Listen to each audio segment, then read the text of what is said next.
sosiologi. Auguste Comte dalam bukunya yang berjudul Course the Philosophy Positive mengatakan bahwa sosiologi berasal dari bahasa Latin yaitu socius yang artinya teman dan logos dari bahasa Yunani yang artinya cerita atau berbicara. Nih, ada juga nih definisi sosiologi menurut para ahli. Yang pertama, menurut Petrim Sorokin mengatakan bahwa sosiologi adalah ilmu yang mempelajari hubungan dan pengaruh timbal balik antara aneka macam gejala sosial. Untuk selanjutnya yaitu menurut Rutschek dan Warren mengatakan bahwa sosiologi adalah ilmu yang mempelajari hubungan antara manusia dalam kelompok-kelompoknya.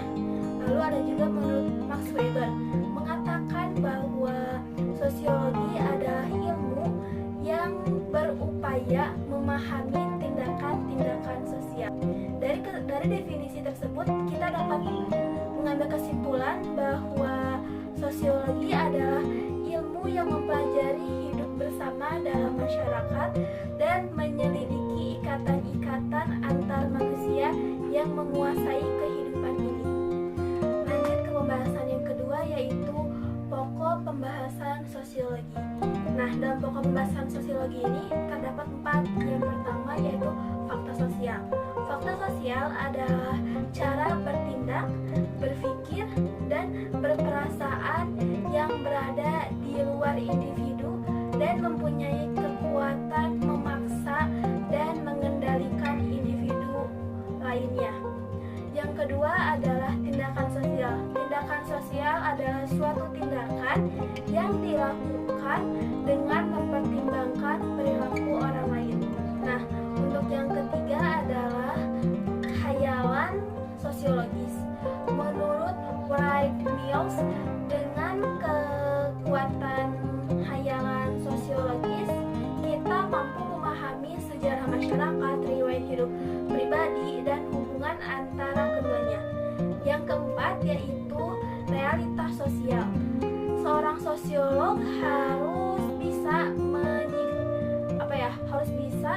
menyikapi berbagai kejadian atau peristiwa yang sedang terjadi saat ini gitu. Materi selanjutnya yaitu ruang lingkup sosiologi. Jadi di sosiologi ini kita akan membahas perilaku manusia yang dikaitkan dengan struktur-struktur masyarakat. Lalu kita akan mempelajari perilaku sosial manusia dengan cara meneliti kelompok yang dibangunnya. Lalu kita akan mengamati perilaku dan interaksi kelompok dengan cara menelusuri asal-usul pertumbuhan dan menganalisis pengaruh perilaku dan interaksi di kelompoknya. Sub selanjutnya yaitu sosiologi sebagai ilmu pengetahuan.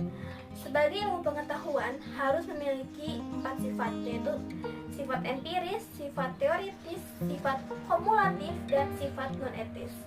Nah, sosiologi di sini sudah memenuhi persyaratan tersebut.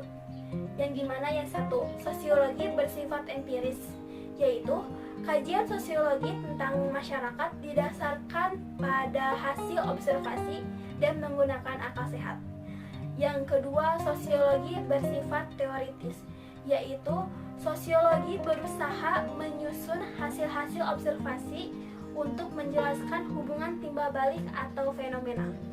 Yang ketiga, sosiologi bersifat kumulatif, yaitu teori-teori sosiologi dibentuk berdasarkan teori-teori yang telah ada sebelumnya. Jadi kayak mengumpulkan gitu. Nah, yang terakhir sosiologi bersifat non-etis, yaitu sosiologi tidak menilai baik dan buruknya suatu fakta sosial, tetapi menjelaskan fakta-fakta tersebut secara analisis. Selanjutnya yaitu perkembangan sosiologi.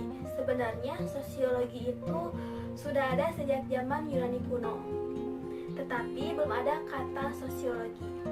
Plato dan Aristoteles membuat sebuah buku yang berjudul Bagaimana Mendesain Masyarakat yang Adil dan Bahagia. Nah, pada tahun 1832, Auguste Comte mencetuskan kata sosiologi dalam bukunya yang berjudul Cours de philosophie positive. Sosiologi berkembang pesat di abad 19. Tahun 1876, Herbert Spencer menggunakan kata sosiologi dalam bukunya yang berjudul Principle of Sociology. Lalu pada tahun berikutnya yaitu 1883, Lester F. Ward menulis buku berjudul Dynamic Sociology. Di abad ke-20, sosiologi masuk ke Amerika Serikat, yang dimana di Amerika Serikat itu terdapat Chicago School yang berhasil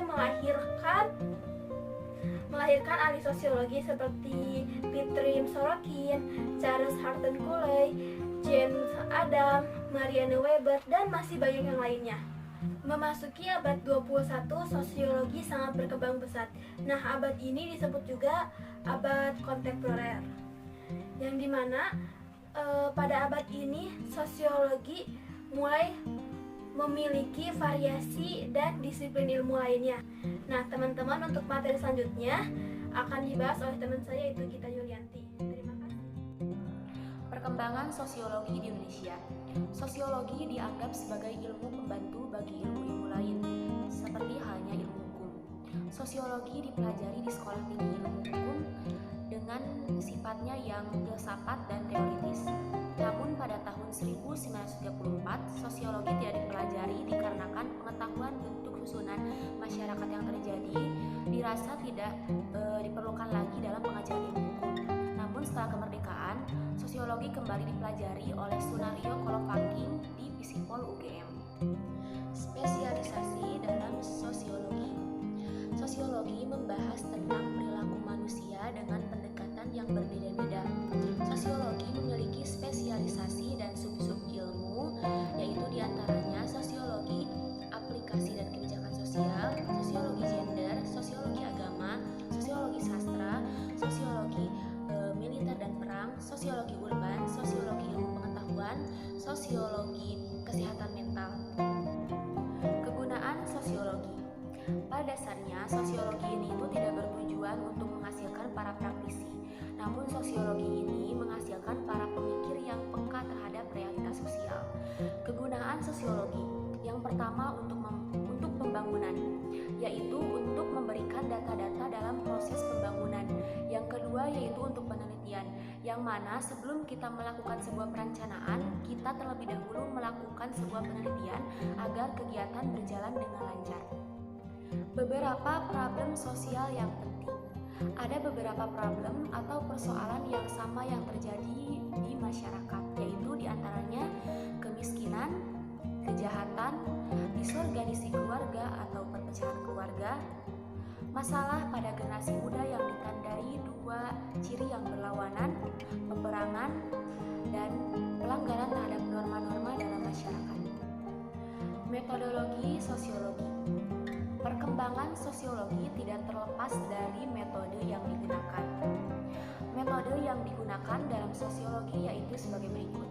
Yang pertama yaitu metode kualitatif. Metode kualitatif yaitu metode yang sukar terhadap angka-angka. Metode kualitatif ini dibagi menjadi 3.